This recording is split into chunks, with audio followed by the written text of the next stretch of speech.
মূলত দক্ষিণাংশে যেমন মালদা, উত্তর দক্ষিণ দিনাজপুর জেলাতে বজ্রবিদ্যুৎ সহ বৃষ্টিপাতের সম্ভাবনা থাকছে এবং জলপাইগুড়ি জেলাতেও, তবে বিক্ষিপ্তভাবে।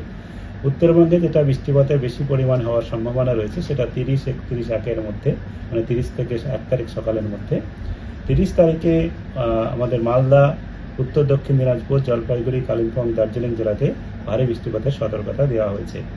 31 তারিখে যেটা হয়েছে সেখানে ভারী থেকে অতি ভারী বৃষ্টিপাত আমাদের উপরে 5টা জেলাতে, দার্জিলিং, কালিম্পং, জলপাইগুড়ি, আলিপুরদুয়ার, কুচবিহার এইসব জেলাতে হওয়ার সম্ভাবনা রয়েছে। আর 1 তারিখে ক্রমশ সরে যাবে, তবে আলিপুরদুয়ার, কুচবিহার জেলাতে 1 তারিখে সকালের দিক থেকে দুপুরের মধ্যে ভারী বৃষ্টিপাত এক দু জায়গায় হতে পারে।